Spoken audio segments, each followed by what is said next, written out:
महाराष्ट्रातील भारतीय जनता पक्षाचे आमदार आणि वाचाळवीर नितेश राणे यांनी गेल्या काही महिन्यांमध्ये हिंदू आक्रोश मोर्चाच्या माध्यमातून महाराष्ट्रामध्ये दंगल कशी घडावी किंवा दंगल कशी होईल अशा पद्धतीची वादग्रस्त वक्तव्य करण्यास सुरुवात केलेली आहे।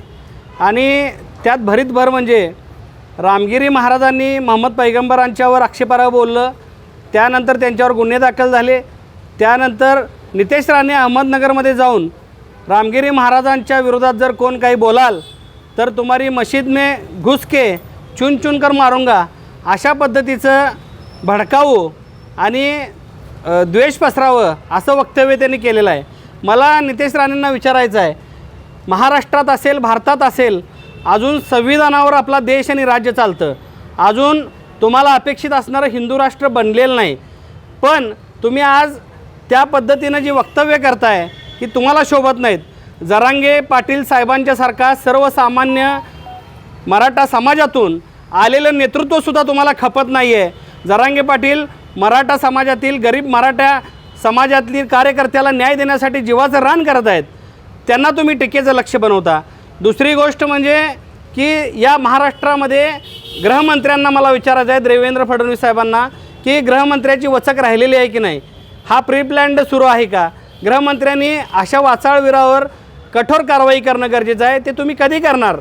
त्यामुळं मला नितेश राणेंना दुसरं एक आव्हान द्यायचं आहे, तुम्ही जर म्हणत असाल महाराष्ट्रामध्ये या फुले शाहू आंबेडकरांच्या महाराष्ट्रामध्ये की मस्जिद में घुसकर चुन चुन कर मारूंगा, तर मी तुम्हाला आवाहन करतो, महाराष्ट्रातल्या कुठल्या जिल्ह्यातल्या कुठल्या गावातील मशिदीवर तुम्ही हल्ला करणार आहे ती तारीख आणि वेळ तुम्ही जाहीर करा, म्हणजे या महाराष्ट्रातला जो काही दलित आणि मुस्लिम समाज असेल तो आत्मसंरक्षणासाठी काय करू शकतो ह्याचा प्रत्यय तुम्हाला येईल। आणि तुम्हाला जर एवढंच धाडशी असाल तर महाराष्ट्र शासनानं दिलेलं प्रोटेक्शन सुरक्षा कवच बाजूला काढा आणि मग महाराष्ट्रभर फिरा, अशा पद्धतीचं आव्हान आज तुम्हाला करतो।